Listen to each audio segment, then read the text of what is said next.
তাকবীর নারায়ে তাকবীর আল্লাহু আকবার দিন ইসলাম জিন্দাবাদ জিন্দাবাদ জিন্দাবাদ দিন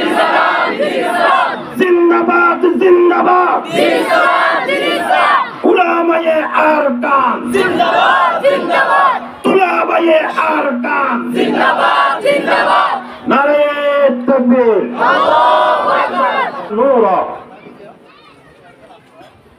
والعلماء منارا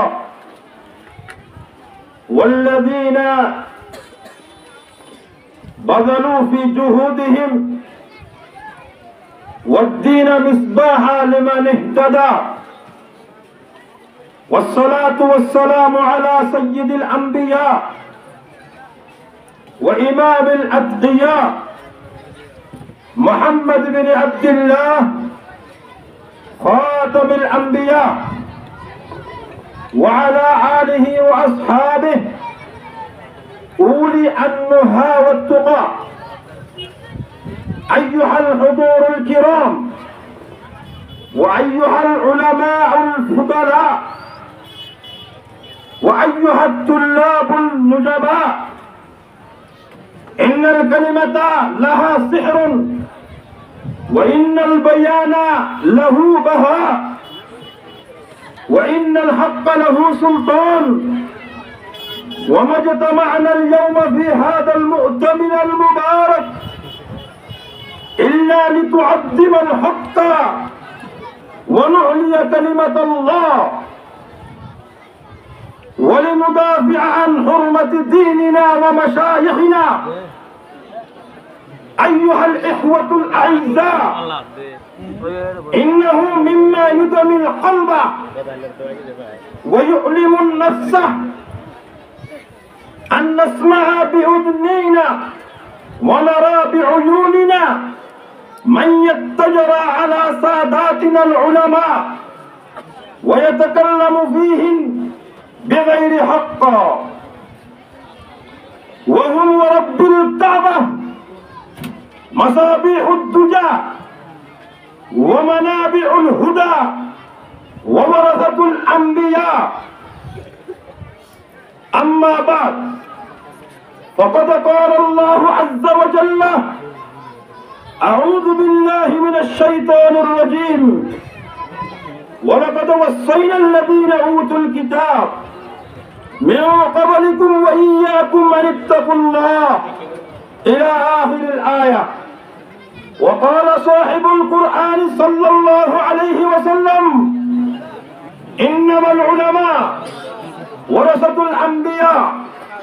أو كما قال عليه الصلاة والسلام معزز حاضرين محترم علماء دين সম্মানিত মুসল্লিয়ান একরাম আল্লাহ তাবারক ওয়া তাআলার বেশি শুকরিয়া ও মেহেরবানি আল্লাহ তাবারক ওয়া তাআলা একজন মুআজ্জম আর মুআজ্জাজ দিনাত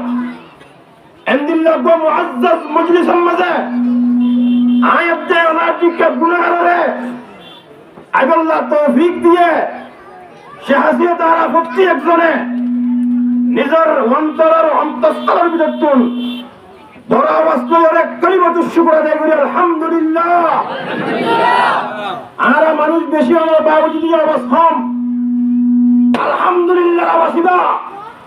মকবাগির হাত পর্যন্ত ভাষা করিব শাহাসিয়ত আবার বড় অবস্থায় আর আওয়াজ দি আল্লাহ তাবারক ওয়া তাআলার লাখ কোটি শুকরিয়া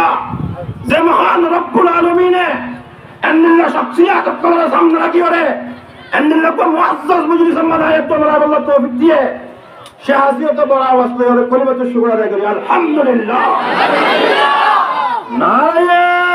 তাকবীর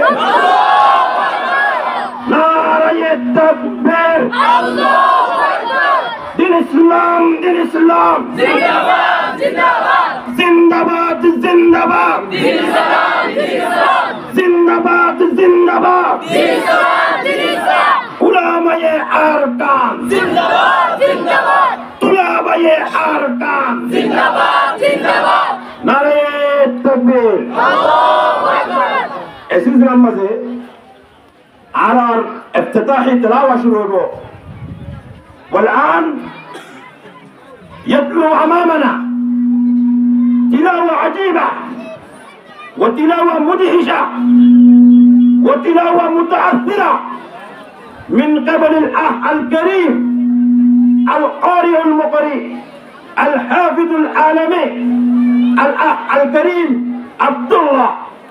فأنا أطلب من المقرئ الكريم أن يزين منصة المجمع مشكورا ومأجورا.